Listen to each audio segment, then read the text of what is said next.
Acho que a gente poderia começar pensando em como explicar para a opinião pública, para as pessoas que não têm tanta intimidade com essa temática, o que é o projeto Amazônia 4.0 e o que ele se propõe a entregar para a sociedade. Uhum. Perfeito. Antes de falar do projeto Amazônia 4.0, com essa denominação, eu queria contextualizar, né, o que nos fez desenvolver um estudo, uma proposta, né, que a gente chama de Amazônia 4.0, mas ela começou antes até de ter essa denominação.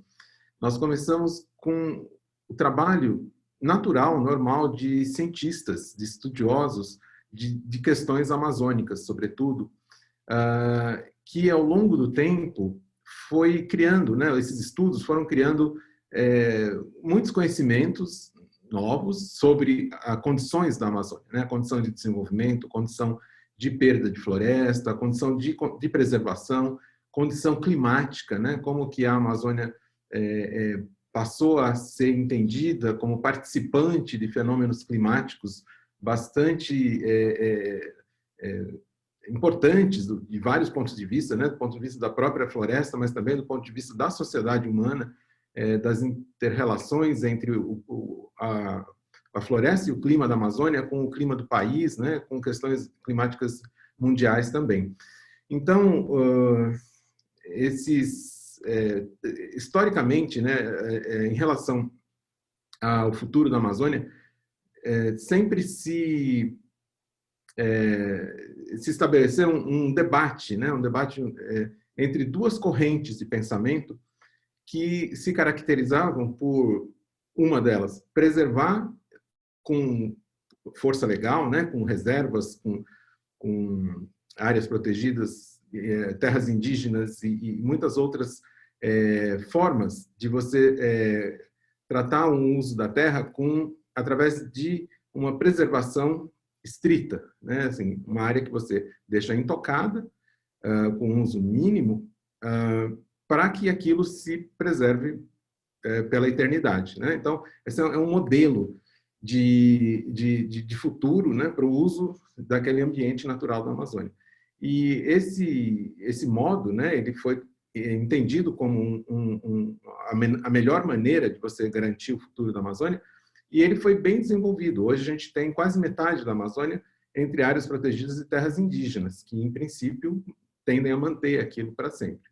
Por outro lado, existe a alternativa, vamos dizer assim, a isso, que é o uso extensivo, né, intenso em exploração dos recursos naturais, em exploração do território para a produção de agricultura tradicional, agropecuária, né, gado e mineração e produção de energia, hidrelétricas, né, com lagos que destroem a floresta. Então, a gente teve esse outro modo, né, como alternativa à preservação. Então, preserva uma parte e utiliza a outra, né?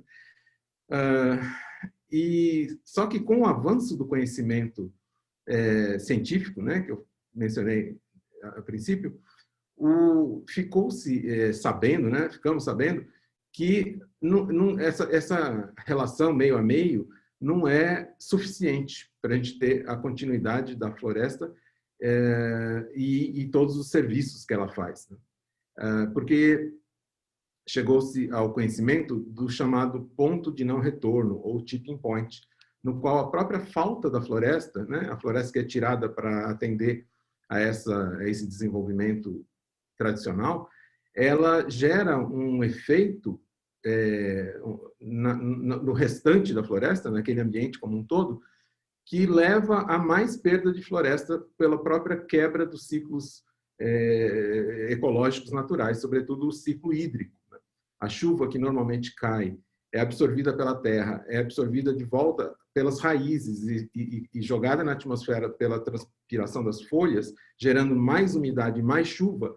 Esse ciclo é quebrado quando você não tem mais as grandes árvores fazendo esse sistema funcionar, né? É ativo, é uma bomba feito pelas próprias plantas. E aí, quando você tem menos chuva caindo, as árvores que participavam disso precisam daquela chuva. São espécies que funcionam com aquela quantidade de umidade. elas começam a morrer também, naturalmente. E aí você vai tendo uma facilidade do fogo entrar na floresta, você vai ter muitas árvores mortas, e aí vai morrer mais ainda outras árvores, porque elas não são árvores que estão adaptadas ao ciclo do fogo, como são as árvores do cerrado, as plantas do cerrado. E aí, com o tempo, isso leva naturalmente a uma troca do que antes era floresta amazônica, passa a ser savana, né?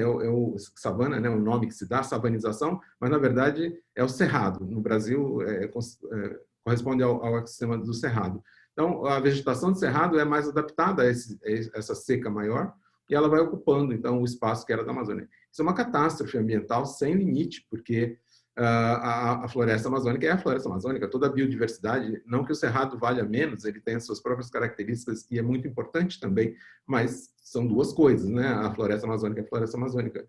É uma explosão de biodiversidade, né? A quantidade de espécies que tem, de todos os tipos de seres vivos, é muito maior do que qualquer outro bioma da Terra.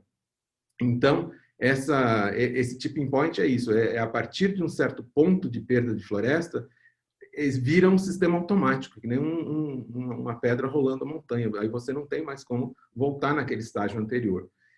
Para não chegar nisso, tem que parar a perda de floresta, né? Esse segundo modo de desenvolver a Amazônia não pode ocupar todo o território que ainda não é protegido legalmente. E daí que surge uma angústia, vamos dizer assim, desses cientistas que descobrindo, né, estudando profundamente todos esses fenômenos biológicos, físicos, atmosféricos, e publicando, né, e deixando a opinião pública, os governantes saberem, né, que existem todas essas correlações e não verem uma resposta da sociedade proporcional à gravidade do que estava sendo descoberto e informado. E aí, um grupo de cientistas, liderado pelo Dr. Carlos Nobre, grande climatologista brasileiro, resolveu arregaçar as mangas, sair um pouco do conforto da academia, de simplesmente estudar, publicar e as consequências serem a partir das publicações, e pensar diferente, pensar o que pode ser feito para acabar com essa luta, né, entre preserva tudo ou usa de qualquer jeito, sem correspondência sem preocupação com manter uma floresta. Inclusive, a gente chamou esses dois caminhos, né, de primeira via, né, preserva tudo e não usa, e não desenvolve, ou libera tudo e usa de qualquer jeito, que seria a segunda via. E aí nós pensamos que poderíamos fazer o desenvolvimento da Amazônia ser baseado numa terceira via, que desenvolve economicamente através do que a floresta em pé pode gerar de atividade econômica, né? Atividade econômica de verdade mesmo, com bastante riqueza. E aí criamos esse movimento, né, essa iniciativa que chama a Iniciativa Terceira Via Amazônica, onde nós reunimos cientistas de várias áreas de uso da terra, de clima, da área social, desenvolvimento, tecnologia, e começamos a pensar como fazer essa transformação da riqueza biológica em riqueza humana, né, riqueza econômica. E entendemos que muito a floresta já produz de produtos que viram produtos de alto valor, porém não na Amazônia, né? A Amazônia gera matéria-prima, basicamente, né? O produto primário, né? O produto do extrativismo, ou o produto de roças, de pomares, de sistemas agroflorestais, que eu posso falar mais um pouco sobre isso, que são a matéria-prima de muito produto que depois vai sofrer agregação de valor, em geral, né, se a gente fosse generalizar, fora da Amazônia, às vezes fora até do Brasil, e aí sim que vai gerar riqueza, né? Então, nós olhamos essa situação, esse panorama, que é histórico, né? Que a Amazônia é produtora de matéria-prima desde sempre, né? Vamos lembrar do ciclo da borracha, e mesmo hoje o ciclo, né, vamos chamar assim, da madeira, que não acabou ainda, que remete a um Brasil colonial, né, onde se extraiu o recurso natural pura e simplesmente. Esses modelos ainda são a base, né, econômica em geral da Amazônia. Então, nós estudamos, né, por que não se faz essa agregação de valor dos produtos da Amazônia na própria Amazônia. E entendemos que há muitas dificuldades, né? Dificuldades pela distância da Amazônia, pela falta de infraestrutura de produção, né, com energia, comunicação, transportes, tudo isso caracteriza realmente dificuldades. Porém, nós entendemos, nós enxergamos, através de estudos, que existem muitas novidades hoje no mundo da produção, da transformação, daquilo que gera valor, que não está sendo, não está beneficiando esse potencial da Amazônia, né? E aí que surgiu a ideia de juntar esses mundos, né? O mundo da alta tecnologia, da indústria moderna, né, a chamada indústria 4.0, com os desafios de gerar valor a partir da matéria-prima amazônica. Então, daí que o projeto, as ideias, né, da iniciativa Terceira Via Amazônica encontraram um programa de operacionalização, né? Como a gente faz para uma terceira via ser possível? A Amazônia 4.0, né? Riquezas biológicas, população da Amazônia, né? As populações tradicionais, todas as populações distribuídas, né, naquele território, fazendo agregação de valor, beneficiados pelas possibilidades das novas tecnologias. Então, isso mais ou menos é o histórico, né, até onde chegou em Amazônia 4.0. Legal. Eu queria ver se você podia trazer para a gente um pouco mais de detalhes de como esse projeto nasce, né? Ele vai ser operacionalizado e como a indústria 4.0 pode, como a indústria 4.0 se mostra um grande aliado dessa operacionalização, né? Dessas entregas. Perfeito. A indústria 4.0 é uma apropriação das tecnologias da quarta revolução industrial para o processo produtivo das indústrias. Mas a quarta revolução industrial trouxe muita inovação em muitas áreas, né? Por exemplo, a energia solar fotovoltaica se tornando muito mais barata que outras formas de energia, e você pode ter geração local ali, sem depender de uma rede que teria que ter muitos quilômetros para vencer as distâncias amazônicas, né?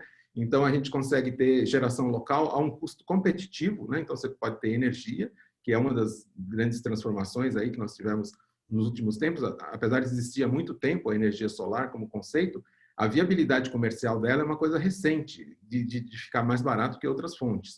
Então, outro item de quarta revolução industrial é a comunicação via satélite muito mais disponibilizada, né? Lá no passado, satélite já tem faz tempo, mas quem podia ter um link de satélite era uma companhia de TV, né? Uma super petrolífera, aí tinha seu canal de satélite. Hoje, você entra na internet e assina um plano de dados, que é um satélite, na verdade, em qualquer local do Brasil, do mundo, vamos dizer assim, mas a Amazônia é servida por esse tipo de satélite comercial. Isso é uma conquista dessa quarta revolução industrial, e tem outros sistemas também de comunicação chegando na Amazônia, como fibra ótica, que é puro produto da quarta revolução industrial, que é tecnologia de dados, né? A fibra ótica leva dados, junto com alta tecnologia de materiais, né? Fibra ótica é definidor dessas novas conquistas da quarta revolução, que passam por materiais super desenvolvidos,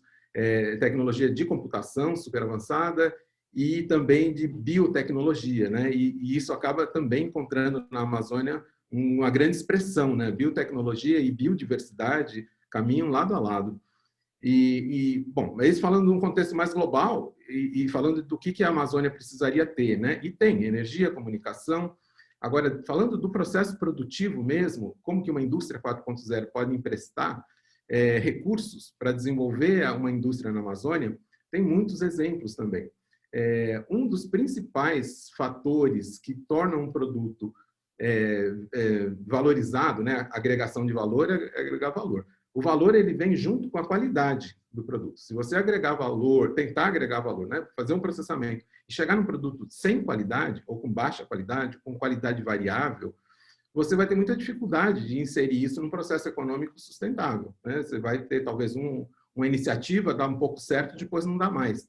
Então, qualidade, a gente identificou, inclusive nas nossas pesquisas prévias, era uma das maiores dificuldades onde tinha agregação de valor feita de forma pioneira, vamos dizer assim, de forma lutando contra as dificuldades, se faz agregação de valor na Amazônia em um local ou outro. Mas um dos problemas principais identificados foi a questão da qualidade. O que acontece se você coloca aí argumentos da quarta revolução industrial? Você tem uma inteligência de processos, né? Você tem o uso de sensores, por exemplo, e atuadores. Então, os equipamentos que normalmente são usados, eles são operados com um tipo de know-how, de conhecimento, que é da inteligência do próprio sistema. É um computador com toda a sua capacidade de receber dados, processar dados e atuar de volta no processo, que é o responsável pela qualidade. Eu vou fazer uma comparação, por exemplo, com uma coisa desse tipo, que hoje está fazendo muito sucesso, pelo menos no conceito, que são os carros autônomos, né? Um carro autônomo, um carro que se dirige sozinho, ele tem um monte de sensores, né? Câmeras, radar, e um computador que é muito mais rápido em processar tudo isso do que até um cérebro humano, e ele consegue comandar todas as variáveis para aquele carro ser menos sujeitos a um acidente do que um motorista eventual, né? Um bom motorista talvez fique igual a um carro autônomo bom, mas enfim, ele faz um monte de coisa que normalmente são operações humanas e com uma certa tendência a ter vantagens. No caso das máquinas, é a mesma coisa. Você coloca máquinas com esses recursos de automação e inteligência de processos, você tem certeza que toda vez ele vai fazer aquela transformação sair nos melhores parâmetros, né? O que são os parâmetros? A temperatura que a coisa sofreu durante o processo, o tempo que ficou processando, um determinado ponto lá que pode ser traduzido, por exemplo, numa coloração, que daí você tem uma câmera que checa aquilo, né? Fica menos subjetivo de ser a pessoa que sabe dizer que está bom o negócio, né? Eventualmente, tudo que uma boa fábrica automática faz, uma pessoa super qualificada conseguiria fazer. Mas aí o que você tem? Você tem uma dificuldade de ter muitas pessoas super qualificadas nas condições amazônicas. Então, você abaixa as exigências para você ter um negócio, um produto de boa qualidade. Então, qualidade é uma das coisas que você pode atingir. E, às vezes, até a própria viabilidade de fazer um processo muito complexo, que normalmente exigiria um grupo de profissionais altamente qualificados, quando você coloca aquilo para a inteligência da máquina, a pessoa responsável por aquilo pode não ser nem requisito que ela tenha aquelas qualificações. Eu vou dar um outro exemplo do nosso mundo normal, né? Não sei, antigamente a gente tinha que datilografar as coisas em papel, né, com máquina de escrever. E a coisa mais fácil que tinha era errar. E aí você tinha que amassar e jogar fora tudo aquilo. Você perdia, era difícil, exigia um datilógrafo profissional para fazer um serviço. Aí passou a ser de computador, onde é muito fácil corrigir as coisas, né? Só depois que fica pronto você imprime. Hoje em dia nem se imprime mais. Mas ainda não parou aí. Hoje você tem umas plataformas que você dita o que você quer falar e com incrível precisão aquilo vai parar como um texto escrito. Então, o que antes exigia uma habilidade motora fundamental, depois passou a exigir só uma pequena habilidade das palavras e agora, basicamente, você precisa saber falar, que é o que a gente faz. Então, esse tipo de facilitação também ocorre no processo produtivo, né? Você vai tirando exigências que o próprio sistema vai colocando. Então, são sensores, computadores, né? Máquinas inteligentes, máquinas monitoradas. E tem um outro aspecto também. Eu falei até agora dos aspectos ligados ao produto que está sendo feito naquela máquina, né? Uma polpa, um chocolate, né? Alguma coisa assim que está lá, que tem que ter critérios ali de transformação. Mas tem um outro aspecto que é da indústria 4.0, muito tradicional, que é auto-monitoramento das máquinas. As máquinas se monitoram sobre a sua saúde, né? Uma máquina, ela sofre desgastes, ela tem padrões de operação que ela tem que estar ajustadas, né? E com o tempo essas coisas vão degradando, deteriorando, e você precisa fazer manutenção nas máquinas. É super normal, não deixa de precisar disso com a indústria 4.0. A diferença é que com máquinas modernas, com tecnologia, elas têm sistemas que monitoram a saúde da máquina. Então, se uma máquina começa a trabalhar num padrão de temperatura maior do que ela é feita, isso gera um sinal. Alguns meses mais tarde, essa máquina vai falir, vai parar de funcionar sozinha. Mas se você já está analisando os sinais da máquina, você sabe que em tanto tempo aquela máquina tem que trocar uma peça lá, se é uma peça que está dando atrito maior, esquentando, então sabe que tem que trocar. Então você faz manutenção preditiva, que chama. Quando você É a sabe preditiva.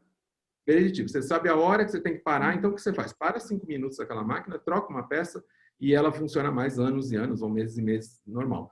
Num contexto não amazônico, uma máquina quebrar, assim, de surpresa, é um dano, vamos dizer assim, para o seu processo produtivo, mas não é definitivo, porque você para um pouco, pede para a peça vir, né, liga lá para o fornecedor, a peça vem, e você troca. Agora, imagina se você está lá numa região remota da Amazônia, como que é chegar uma peça ou chegar um técnico, né, de emergência que não está sendo esperado? Isso pode inviabilizar o negócio. O custo do negócio, envolvendo todas essas variáveis que vão, eventualmente, incidir em algum momento, pode tornar inviável o negócio. Já se você tem uma máquina dessas, vamos dizer que essa peça vai precisar ser trocada daqui a 3 meses. Suponha que a predição de todos os fatores juntos, né, consigam determinar isso. 3 meses antes, a própria máquina pode fazer o pedido da peça. E aí é um outro conceito de 4.0, que é o Internet das Coisas, né? Essa máquina é um ser da internet também. Ela tem conexão e uma programação que permite a ela mesma, por exemplo, fazer o pedido do que vai precisar.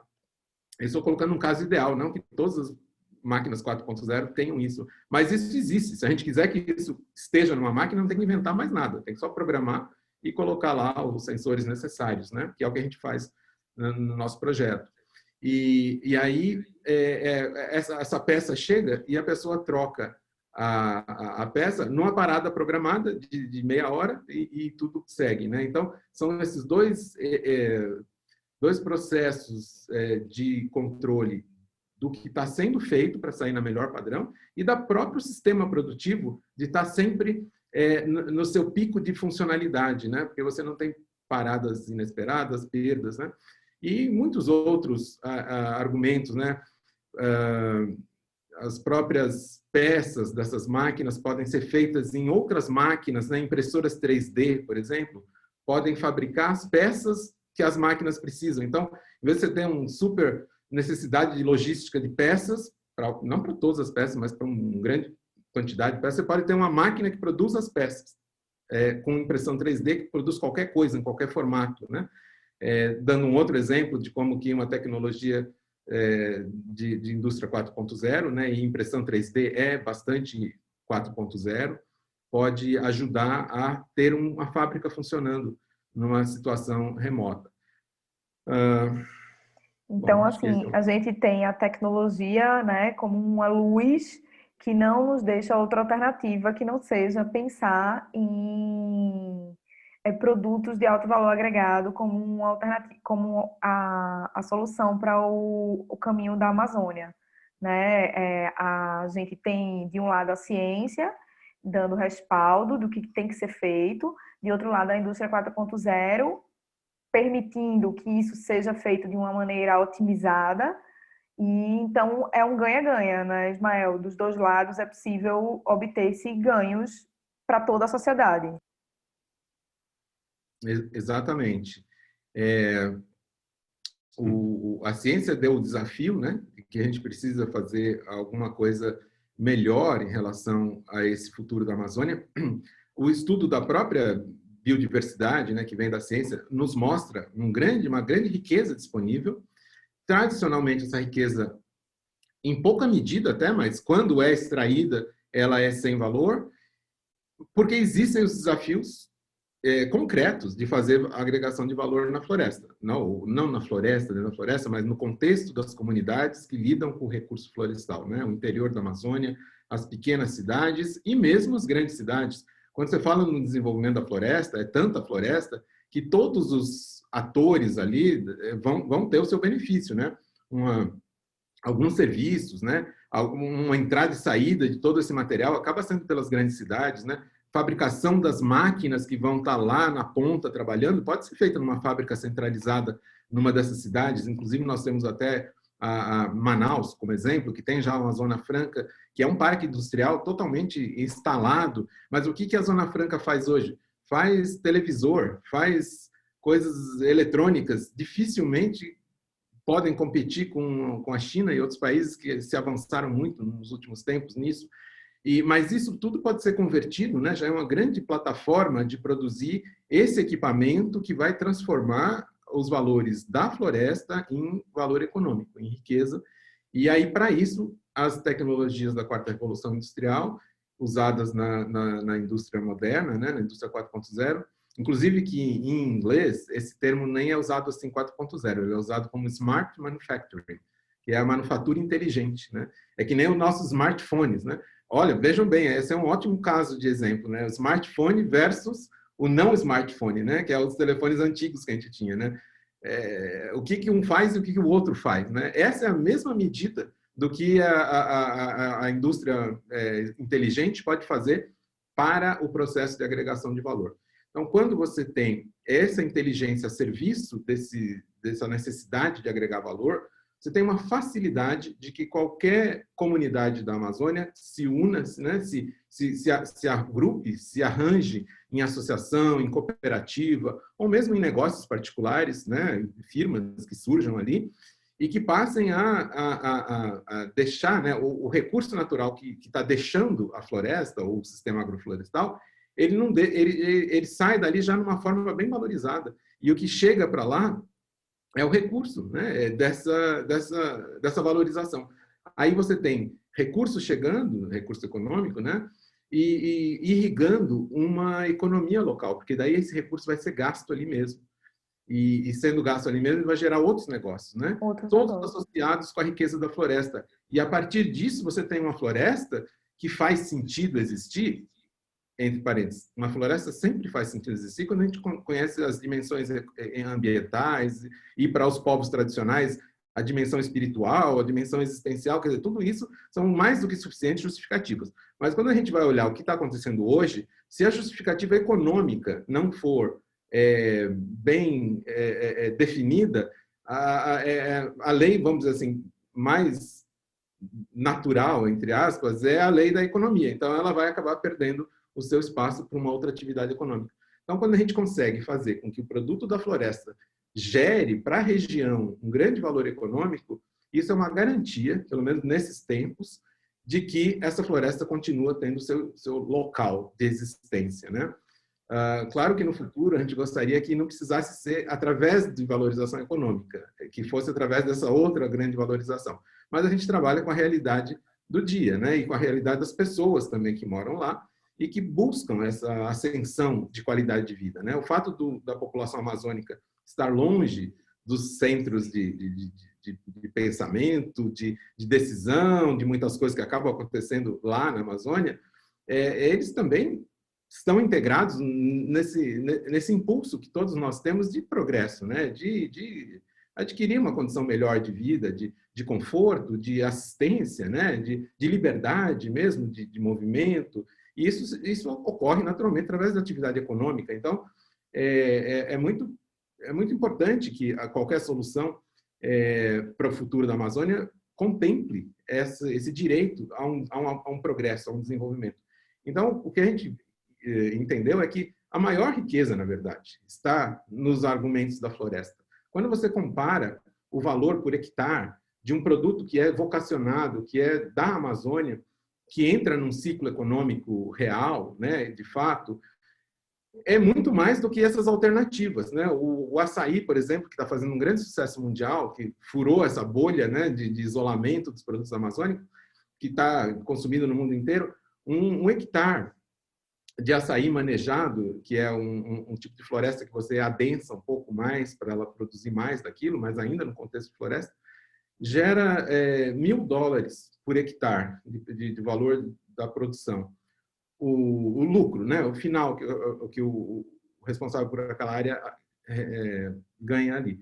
Um hectare de soja, $200. E um hectare de boi, de pasto, $100, valores aproximados lá em relação a médios, né, Amazônia. Então, você vê, o produto que é da floresta gera 5 a 10 vezes mais do que aquela alternativa. Por que a alternativa está se proliferando e o da floresta não? porque existe uma tradição. Quem é responsável por fazer aquilo que não é da floresta traz a sua tradição para fazer. Geralmente não são iniciativas enraizadas na Amazônia, né? E a alternativa, exceto o açaí, que hoje é um caso assim, ela não tem essa supervalorização. Ela e esse açaí que eu mencionei agora, inclusive, ele nem é produto de valor agregado, é a mínima agregação de valor. Ele é praticamente extraído, despolpado, pasteurizado e congelado. Depois que ele sai da Amazônia, ele vira muitos outros produtos, né? Suplementos alimentares, bebidas energéticas, pílulas anti-envelhecimento, vários produtos, né? Cosméticos. Então, mesmo assim, ele está gerando para a produção local um valor relativo muito maior do que as alternativas que tomam o lugar da floresta. Daí, quando a gente extrapola isso para todos os outros produtos e coloca agregação de valor, não tem nem como competir. São as leis econômicas mesmo, o que vale mais impedindo o que vale menos, né? Essa gangorra está inclinada ao contrário agora, né? E esses processos de agregação de valor dominados localmente, né, viabilizados localmente, invertem essa gangorra. E aí a gente não precisa colocar um militar em cada árvore, segurando ali, mantendo, porque vira interesse, né, manter a floresta, vira interesse de todos, né, desde da gestão local, que vai ter muito mais impostos, muito mais riqueza ali, porque está tendo uma atividade econômica mais rica, vibrante ali, até políticas públicas de todos os níveis que vão enxergar também um ganho, né? Falando em políticas públicas, o Brasil desenvolvendo, né? O Brasil e os países amazônicos como um todo, né? Todos que estão ali no bioma amazônico, se eles conseguem desenvolver, se nós conseguimos desenvolver uma economia baseada na biodiversidade, com produtos que são de altíssimo interesse, como é o caso hoje do açaí, já interesse absoluto no mundo inteiro. Não tem como competir, né? A gente não compete com fabricação de chip de computador, mas também ninguém compete com a gente com a questão de açaí e outras centenas de coisas que a gente faz. Então, até do ponto de vista geopolítico, né, de uma situação do Brasil em relação às outras nações, desenvolver economicamente a partir da floresta é uma coisa estratégica, é uma decisão que pode nos colocar realmente num caminho de desenvolvimento que, de outra forma, é muito mais difícil, né? De outra forma, é o quê? Né, que tem apontado? É produtor de commodities, né? Minério de ferro, soja, gado, e nenhum país fica rico, de fato, vendendo commodities, né? Sim. Aproveitando que você trouxe toda essa perspectiva, né, dos produtos, porque, primeiro, eu percebo que quando você fala, você traz para a gente e nos contagia com um sentimento de que a gente precisa saber o valor do que é nosso, né? Entender que o que nós temos de único é que nos posiciona no mundo de uma outra forma. Né? Então, eu queria que você trouxesse um pouco, pensando nessa perspectiva, do que são os laboratórios criativos, que é o primeiro passo, né, do Amazônia 4.0, é o primeiro, o primeiro projeto que nasce junto com a Amazônia. Então, eu queria que você contasse para a gente um pouco, porque eu sei que ele passa por essa questão dos produtos. Então, eu queria que se você pudesse contar para a gente um pouco do que são os LCAs e quais são os produtos que serão beneficiados e que tipo de valor agregado esses produtos trazem. Acho que é bem importante a gente esclarecer isso para a sociedade. Tá bem. Então, só para situar, o projeto Amazônia 4.0, ele é dividido em eixos, né? O primeiro eixo, aquilo que eu falei, de pensar as dimensões, né? Os fundamentos de uma nova economia, com o que existe de mais inovador, de tecnologia e de estudos e tal. O segundo passo nosso é demonstrar essas coisas na prática, né? Fazer, e na prática significa através das próprias comunidades, através das mãos amazônicas que devem tornar isso um ciclo econômico, né? Uma realização concreta. Então, para isso, a gente criou um conceito de laboratório criativo, que é a nossa prova de conceito, a prova de de viabilidade dessa integração tecnológica para cadeias produtivas em processos de capacitação local. Aí a gente estuda algumas cadeias que são, e a gente escolhe as cadeias de valor, né? Ou seja, com as matérias-primas que geram esses produtos para agregação de valor, baseado nos principais, nesse momento, né? Nos principais itens de produção da Amazônia, né? Para não precisar ir numa coisa muito longe, que ainda não está nem tem no mercado, a gente vai no que hoje já gera uma economia pequena, né?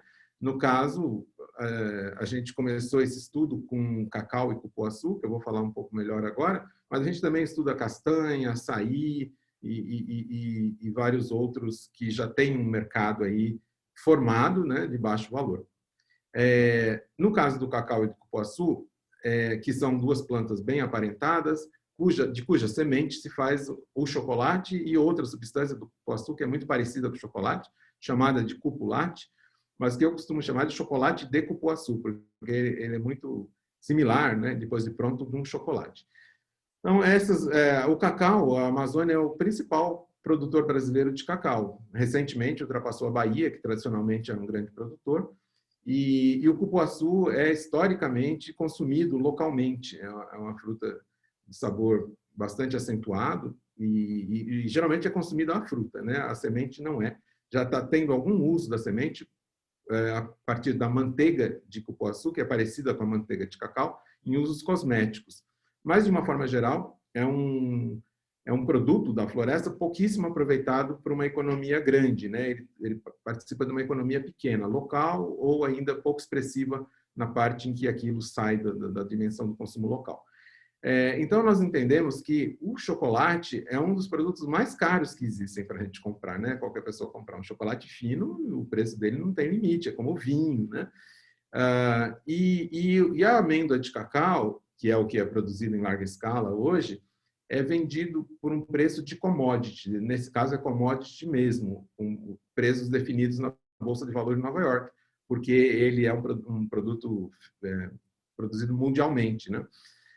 Então, há uma diferença de 2.000 a 3.000% na agregação de valor, né? Se você pegar, em vez de vender aquela amêndoa para um atacadista que vai depois vender para uma fábrica de chocolate, se você fizer o chocolate mesmo a partir dali, você consegue passar de 10 a 200 ou 300 reais o quilo daquele produto. Então, nós entendemos que esse seria um bom argumento para pensar essa agregação de valor ali mesmo, né?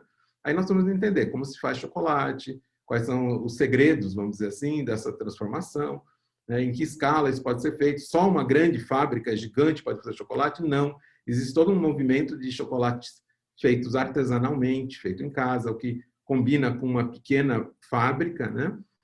Existem as pequenas fábricas, existe esse movimento que chama Bean to Bar, que é da amêndoa até a barra de chocolate, que tem já uma grande expressão, já está até indo, já não sabe mais o que é caseiro ou o que é industrial, pré-industrial, mas é um modelo de fazer chocolate em que você parte da amêndoa sem transformar muito aquela amêndoa em outras coisas e depois retransformar de novo em chocolate. É a amêndoa que sofre contínuas transformações até chegar no chocolate, com um maquinário específico, né?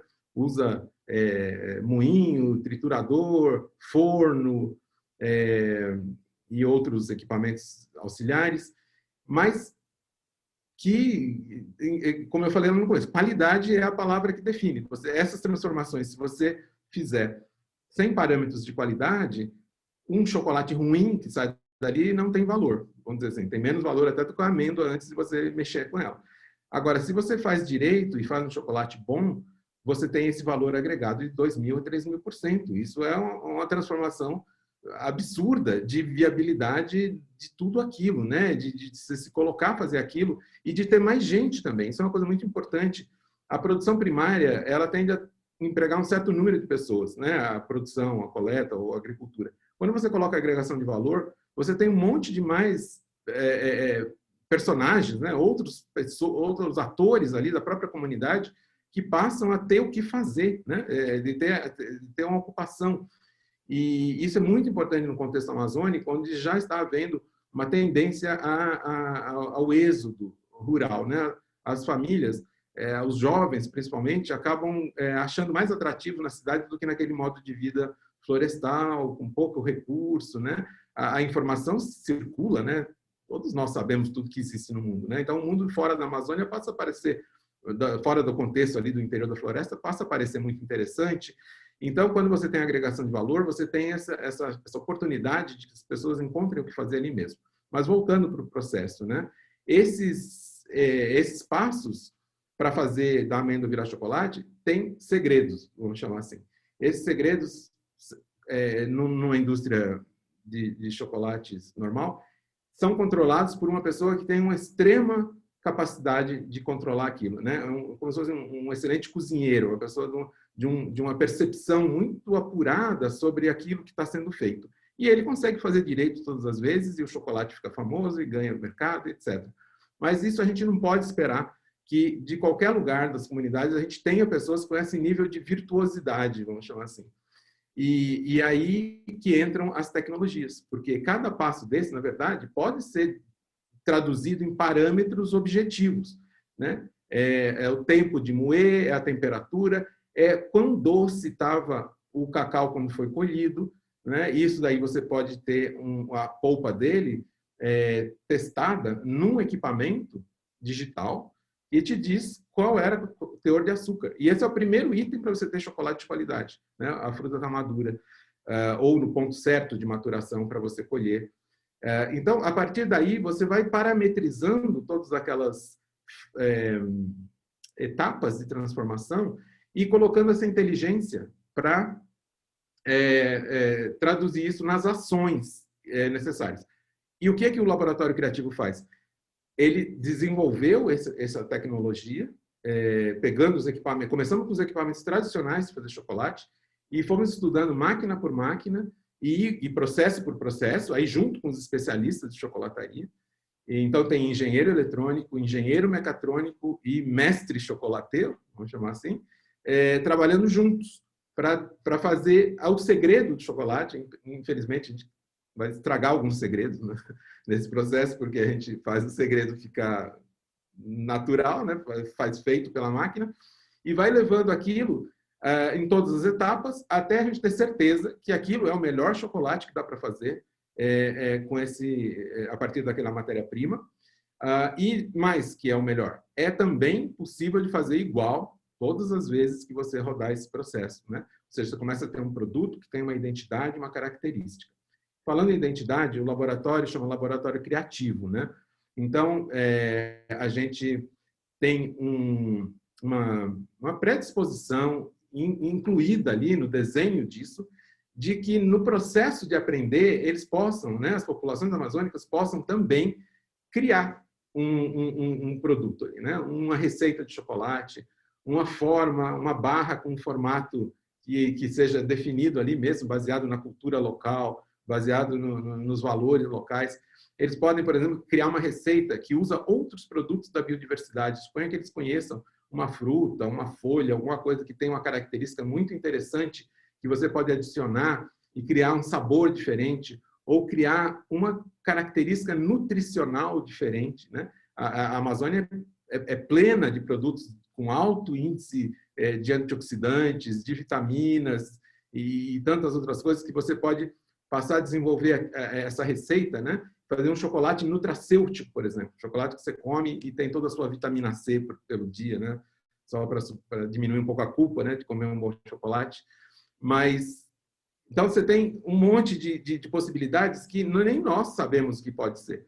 Nós sabemos de tecnologia, a gente estuda clima, estuda o uso da terra, mas mesmo o pessoal do chocolate conhece muito de chocolate tradicional. Agora, com a dimensão da cultura amazônica, da biodiversidade local, do conhecimento tradicional, ninguém, a não ser as próprias populações, podem dar essa contribuição. E o laboratório vai com toda a abertura para que isso ocorra nesse processo.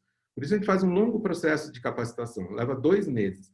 Gastaria muito menos tempo que isso para aprender a fazer chocolate, sobretudo com um sistema bem facilitado, né, que a gente está levando. Mas esse tempo é para fazer esse processo de fusão, né, de novidades, inovações que chegam com o que é tradicional, que antes das inovações não tinha uma viabilidade de produto, de virar uma coisa de comércio, né? E também nesse processo eles aprendem como que novas tecnologias permitem você criar negócios com viabilidade a partir daquelas condições amazônicas, que são mais difíceis. Você abrir uma fábrica de chocolate num shopping center é bem mais fácil do que abrir num shopping, né? Abrir uma loja de chocolate ligada a uma fábrica, mas essa loja está no shopping center, é bem mais fácil de programar esse negócio todo do que abrir uma fábrica de chocolate no meio da Amazônia para vender aonde, né? Para vender para quem? Então, romper também essa dificuldade, como é romper a dificuldade da própria fabricação, é um dos desafios do projeto Amazônia 4.0. A gente olha quais são as novas formas de você fazer negócio, né?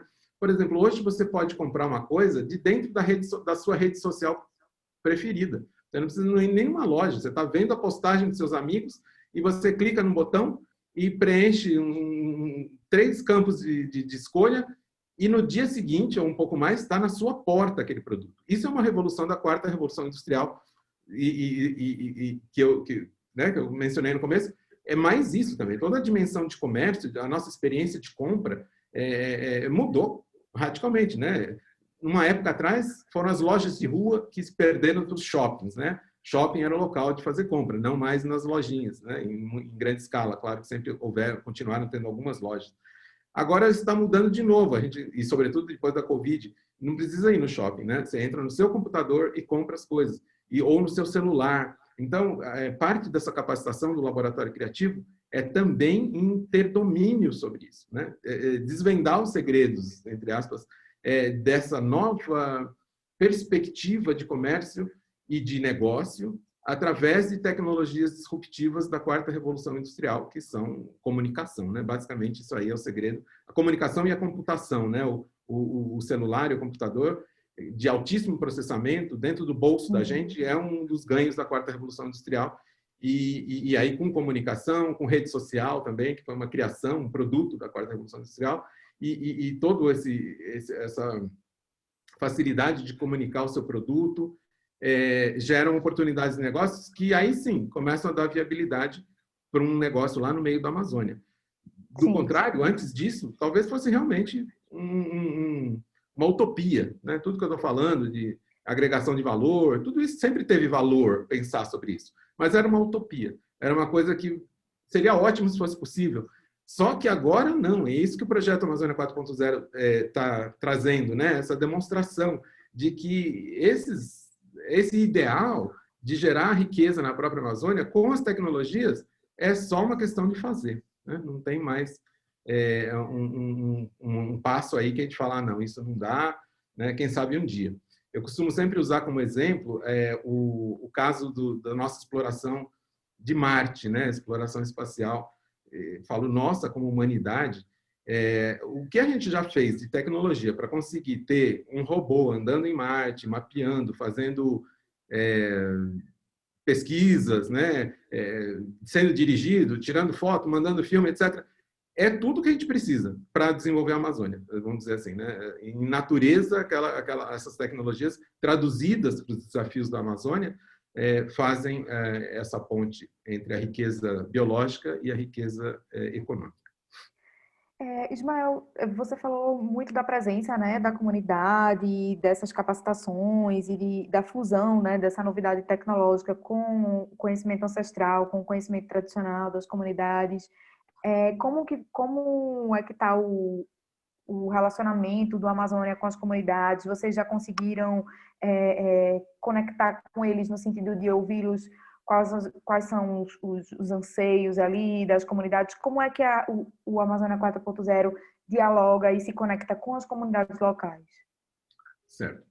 Sim, sempre que a gente começa a estudar uma cadeia de valor para fazer um laboratório criativo, né, para uma fruta, para uma semente, a gente faz uma pesquisa de campo nas comunidades, onde nós procuramos conversar com as pessoas envolvidas nas produções, né, com os produtores, com as associações de produtores, com as lideranças comunitárias, e a gente vai aí entender quais são as dificuldades que essas pessoas têm para valorizar aqueles produtos. Primeiro, saber se eles sentem que aquilo é desvalorizado, né? Muitas vezes não têm essa percepção, mas muitas vezes têm, né? E sabem até como gostariam de fazer uma transformação daquele estado. E a gente vai colhendo, então, todo esse subsídio diretamente das pessoas. Esse é o nosso primeiro passo de desenvolvimento, né? A gente vai para a Amazônia, vai para uma região, ou várias regiões, onde aquilo existe atividade econômica sobre aquele produto, e esse é o nosso ponto de partida. Daí a gente vai estudar depois essa cadeia e o que dá para fazer com aquilo e como dá para fazer a transformação. Num segundo passo, a gente desenha esse laboratório criativo, né, como ele vai ser, e volta para as comunidades com a proposta de fazer essa capacitação. Né?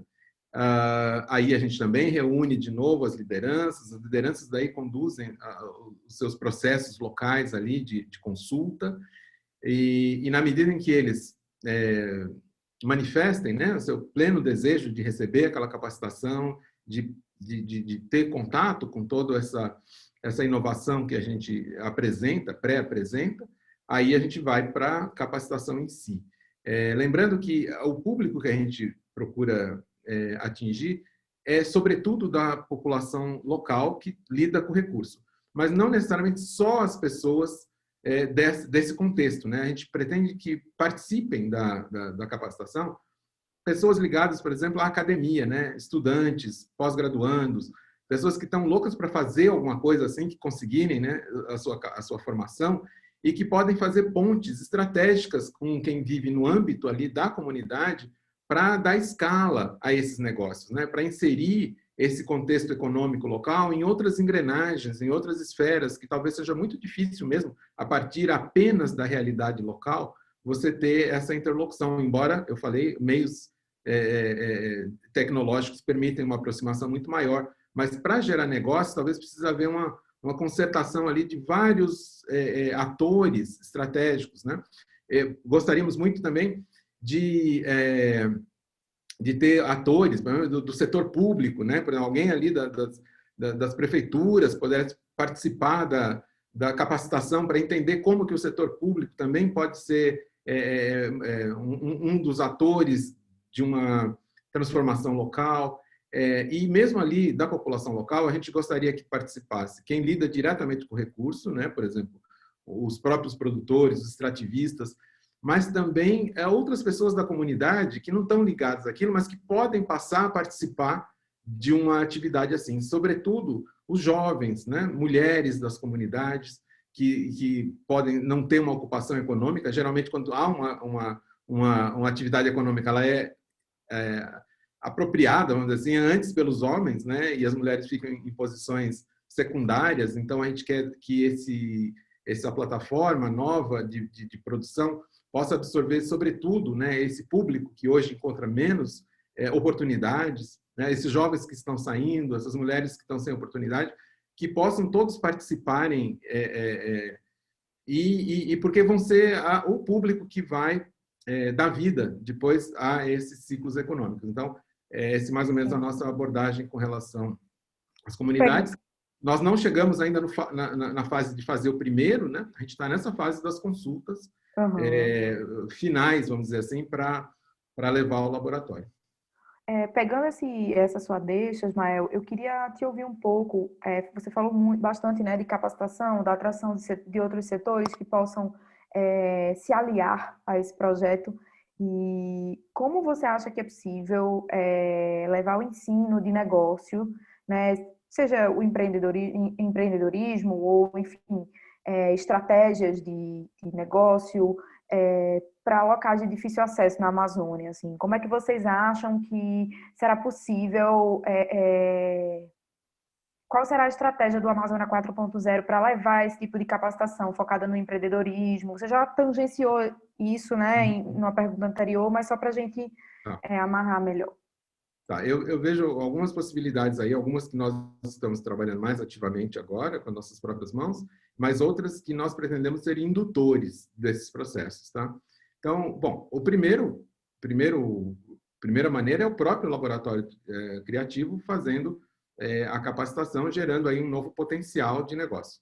Nós trabalhamos em cooperação com uma outra instituição, que chama Instituto Conexos, que vai pegar esse pessoal capacitado ou essas iniciativas empresariais que já existam de negócios ligados a essas produções e ajuda a torná-los negócios mais fortes, ajuda a torná-los mais viáveis e crescer, né? Então, a gente vai ficar um tempo ainda dando uma espécie de assistência através desse corpo profissional dessa instituição Conexus. Mas mais do que isso, e aí mais importante, porque até agora eu falei das populações que a gente vai atingir diretamente. Comparado com o tamanho da Amazônia, o número de populações é muito pequeno. Nós sabemos que a gente não vai capacitar com esse laboratório uma quantidade enorme de pessoas pela Amazônia, embora com o tempo a gente vai aumentando esse alcance. Mas a gente tem uma estratégia, né, uma carta na manga para muito rapidamente tornar toda essa prova de conceito, todo esse conhecimento disponível para aí sim, qualquer comunidade que falar, nós gostaríamos de participar disso. Nós temos aqui cacau, nós temos cupuaçu, nós temos um pessoal aqui super interessado, a gente quer fazer. Mas isso pode acontecer centenas de vezes e logo, né? E a gente não tem como ir com um laboratório criativo capacitando todo mundo. Aí o segredo é a idealização pela Marita, pela Bia, que são duas pesquisadoras que acompanham o projeto já há muito tempo, de criar uma estrutura de ensino online chamada de Amazon Business School Online.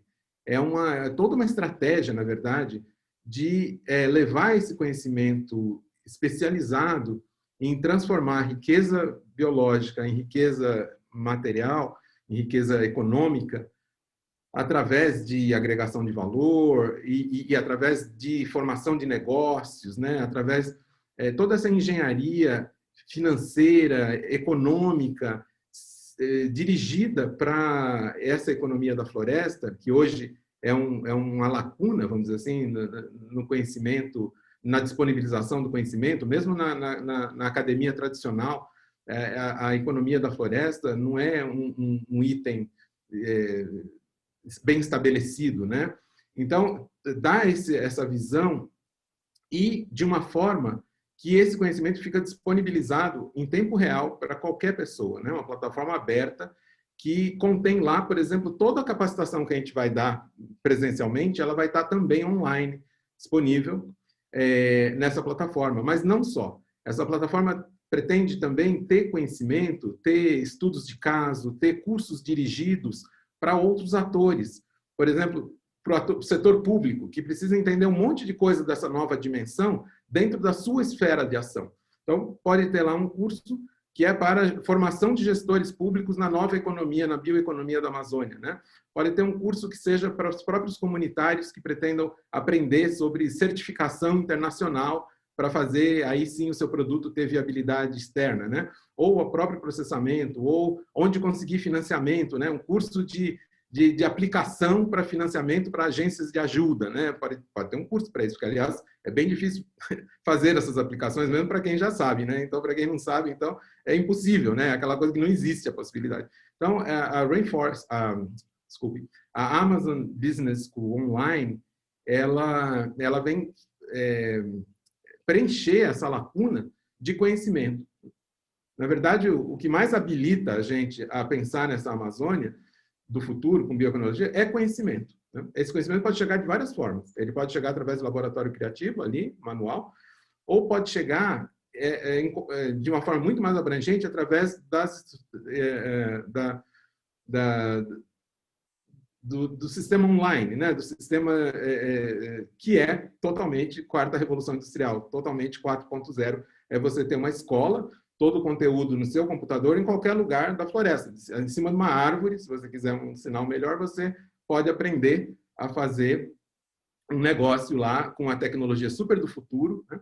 E aí tem uma tecnologia que eu não falei, mas que a gente poderia muito bem usar também nos cursos da Rainforest Business School, da Amazon Business School Online, que é, por exemplo, realidade virtual. Se a gente tiver que ensinar alguma coisa muito complexa, que talvez uma imagem na tela seja difícil, a gente pode fazer um curso que a pessoa só precisa ter o hardware, que na verdade pode ser um celular, né? e que você põe lá e pode ter uma imersão naquela nova realidade que você está aprendendo, como se você tivesse saído dali e ido até lá aquela fábrica e andar dentro da fábrica e olhar tudo e receber a instrução de um professor virtual do teu lado explicando tudo e tal. Então, essa dimensão da tecnologia, mais o ensino online, né, mais a disponibilização de conhecimento online, talvez seja a pedra angular, né, a coisa que realmente muda o potencial de forma generalizada. Né? Porque existem, eu gostaria de tocar nesse ponto, existem muitas ações na Amazônia, vem existindo nos últimos anos, últimos 30 anos, voltado para esse desenvolvimento sustentável, né? Essa palavra já tão falada, né? Mas que a gente não vê assim um resultado que muda esse futuro da Amazônia a partir dessa sustentabilidade pretendida. E o que eu tenho notado é que uma das razões disso é porque muito desse esforço é feito com foco local. Eles se estabelece uma área de atuação. Nessa área, sim, muita coisa boa acontece. As comunidades são assistidas, passam a ter muito mais recursos, capacitações, investimentos, assistência técnica, vem especialistas do mundo inteiro lá ajudar, tudo é super meritório. Mas o que acaba acontecendo é que a comunidade que não é aquela, né, que é a outra, fica à sombra de tudo isso. E aquele nível de ajuda que foi dado não existe para todas as comunidades da Amazônia. Então, acaba sendo uma ilha, uma flor, né, numa região que não tem fertilidade para aquilo ocorrer. Aí, quando você coloca essa dimensão do online, né, dessa disponibilização geral, democrática, de conhecimento, dirigido, né, aí você está falando realmente de possibilidade que é para a Amazônia toda. Né? Aí você está falando em qualquer local da Amazônia ter chance de romper esse ciclo de exploração, de participação marginal na economia, para uma posição que realmente reflita o valor que existe na floresta e nessas pessoas que estão ali hoje, né, como guardiões da floresta, como populações que têm uma relação intrínseca muito profunda com a floresta, de passar a serem beneficiários disso também. Uma outra coisa que eu queria trazer, exatamente nesse contexto do que você está pondo para nós, que você colocou, né, um pouco de como as novas tecnologias e a indústria 4.0 estão se relacionando com os laboratórios criativos, mas o Brasil vive hoje um debate muito forte sobre o 5G. Né? E aí eu queria entender qual que é a importância, né? O que o 5G vai trazer de potência para esse projeto dos laboratórios criativos, porque o Brasil tem conseguido, né, como nação, sair desse impasse sobre o 5G. Então, como a gente está falando de internet das coisas e automação e inteligência artificial, eu imagino que o 5G seja uma ferramenta importante nesse contexto. Como é que vocês estão vendo isso? Perfeito. Sim, o 5G é uma revolução à parte, né? Dentro talvez o 5G é o começo da sexta revolução industrial, né? Não, a quinta, né? Nós estamos na quarta. Ele já muda tanto a natureza e a facilidade da comunicação e o que é possível fazer com comunicação, né, distanciando, né, dos nossos primeiros passos de comunicação, que foi o telégrafo, né, aí o telefone, né, cada uma dessas foi agregando uma dimensão incrível, né, que a comunicação promove, né. Recentemente, né, para dizer assim, para a gente não se parecer muito velho, tinha o fax, né, e aí a gente vai indo e aí a gente tem agora o 3G, 4G, que já faz um monte de coisa, e o 5G, ele acrescenta, assim, um potencial, né, do que a comunicação pode fazer pelas pessoas e pelos sistemas muito grande. E é totalmente convergente com essas necessidades. Na verdade, toda essa transformação que eu falo, ela é tão mais viável quanto mais recurso e facilidade de comunicação a gente tiver. O 5G, ele é voltado não só para a comunicação pessoal, assim, mas ele é voltado para a comunicação das coisas, né? O que você pode agregar numa rede de 5G de objetos fazendo uso de um canal de comunicação várias ordens de grandezas maior do que o que a gente faz hoje com 4G.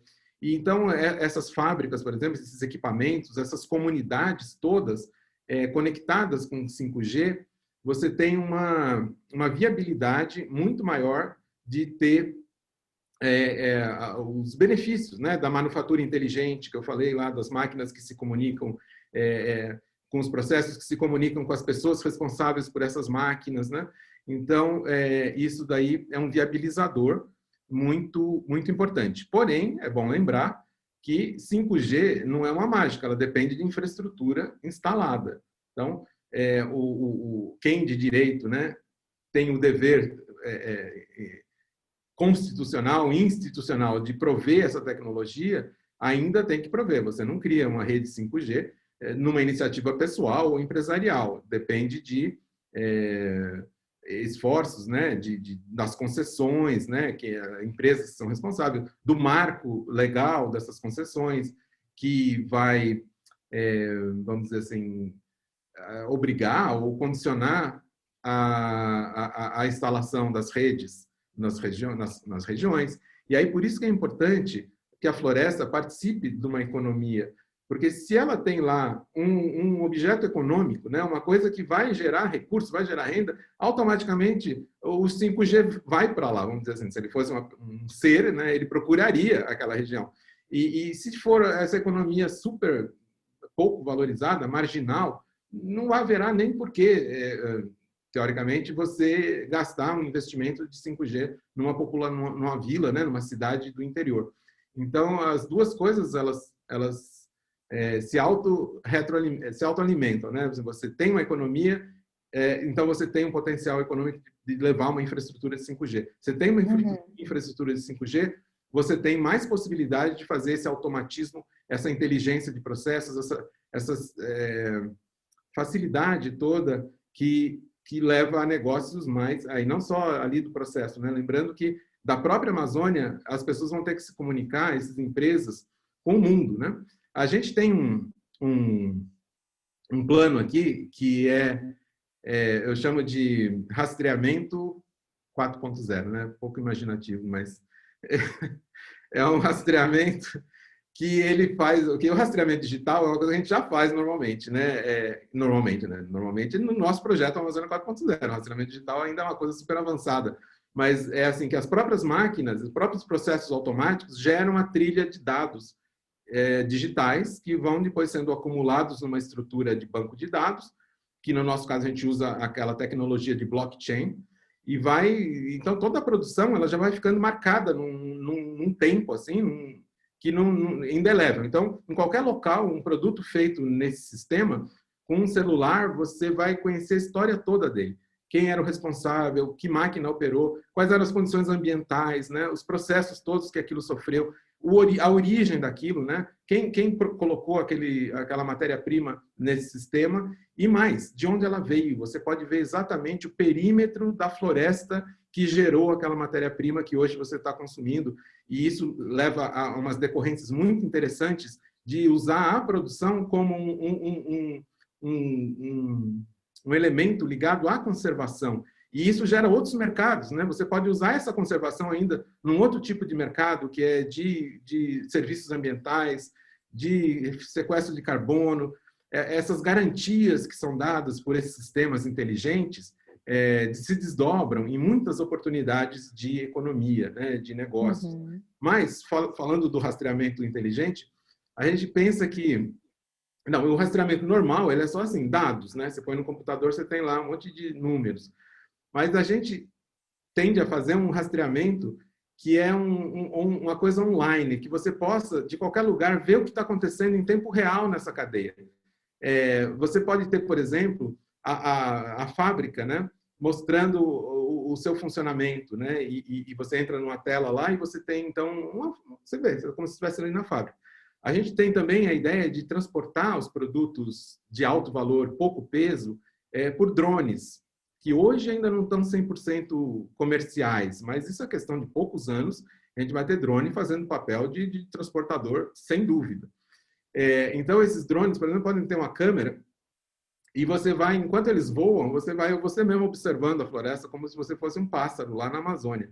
Você pode ter, por exemplo, o extrativista que vive no meio da floresta, que é a coisa mais linda que existe, a coisa mais idílica, que é uma floresta amazônica. Você pode ter esse extrativista com uma GoPro, né? Vamos falar de tecnologia, com uma câmera GoPro, no seu capacete ou no seu peito, e você está lá, junto com ele lá, visitando a floresta, trabalhando na floresta, e o 5G serve muito para isso. A gente aparelhar uma área lá da floresta com 5G, esses aparelhos transmitem, né? Hoje é muito difícil fazer uma transmissão live, ao vivo, de qualquer lugar. A comunicação é ruim, a imagem chega, falha, né? Geralmente o pessoal filma e depois passa.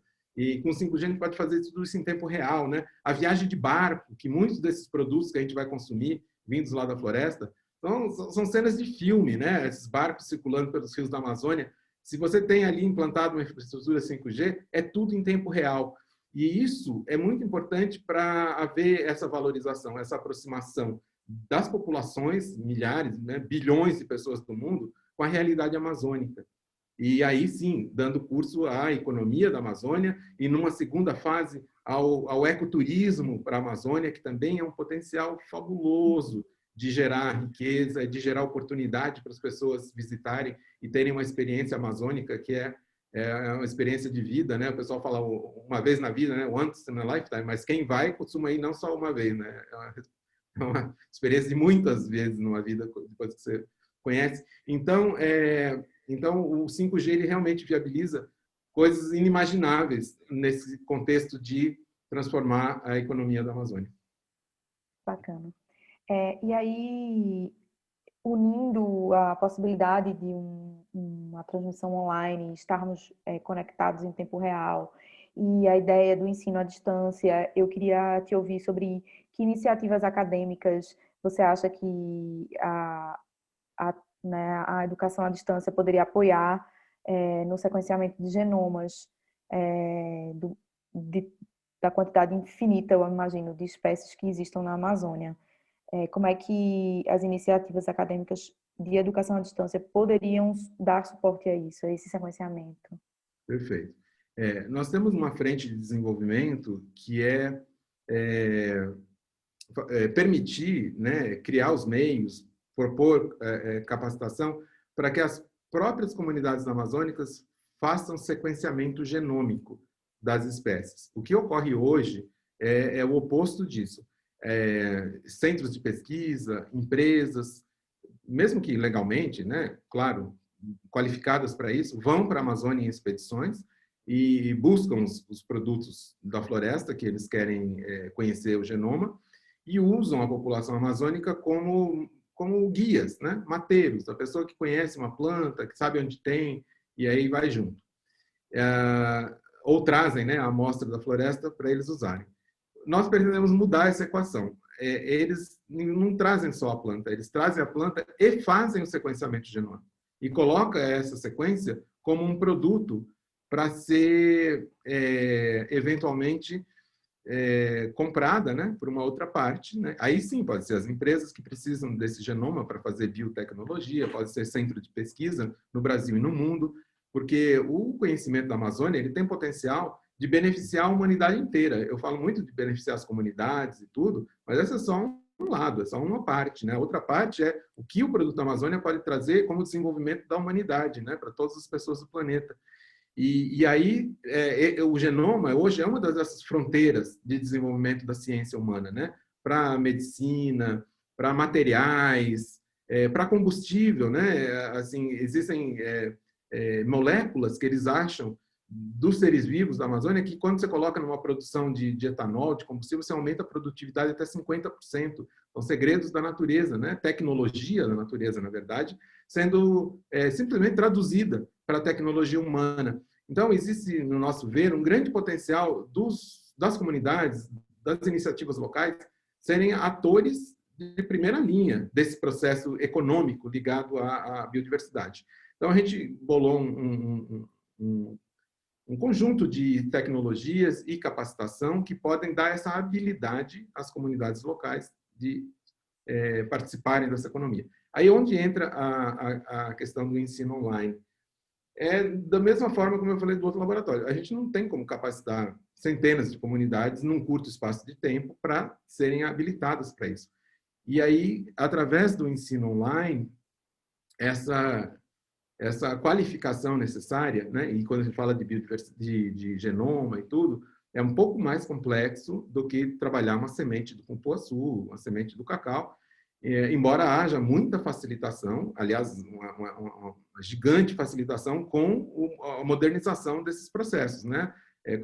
Tecnologias 4.0 estão na essência da perspectiva de poder ter comunidades locais fazendo sequenciamento genômicos, e não, como até recentemente, isso era feito só dentro de laboratórios dos mais avançados centros tecnológicos do mundo, né? A gente está tirando essas complexidades com tecnologia, mas ainda assim sempre vai existir uma necessidade de capacitação muito grande. Capacitação imediata para você fazer e atualização, né? Porque também isso sofre evolução contínua. Entre a gente começar o trabalho há um ano e meio atrás e hoje, a gente já está tendo que mudar algumas coisas do nosso conceito, porque evoluiu nesse um ano e meio. Então, ter essa estratégia de capacitação online, através da Rainforest, através da Amazon Business School Online, é super importante para dar sustentabilidade a esse processo, né? Essa facilidade de atualização, de preparação de novas pessoas. Suponha que a gente capacita 20 pessoas numa comunidade para fazer isso. Mas daqui 5 anos, essas 20 pessoas não estão necessariamente envolvidas nisso. Tem 5 envolvidas, tem 10 outras que não participaram da capacitação, mas podem estar ali trabalhando. E aí, tendo esse recurso de capacitação online, e aí volto a insistir, com toda a riqueza de transferência de conhecimento que um sistema online pode ter, dá então sustentabilidade às iniciativas que demandam capacitação, que demandam conhecimento, ou ainda, né, vamos dizer que você tem um caso de uma comunidade que está fazendo sucesso nisso, e aí tem uma outra comunidade começando, né, eles têm toda essa vontade, estrutura, conseguem um financiamento. É muito difícil você pegar essa comunidade e ir lá conhecer todo o sucesso da outra, porque na Amazônia as coisas têm distâncias continentais, né? Aí você pode ter o caso da outra comunidade totalmente didaticamente colocado na plataforma online, de forma que essa comunidade vivencie, né, virtualmente, o sucesso e as dificuldades também que a outra comunidade teve. Então, isso vai equalizando a experiência conjunta, né, a experiência comum de todos os atores ali da Amazônia, como se fosse um único ser que vai adquirindo consciência.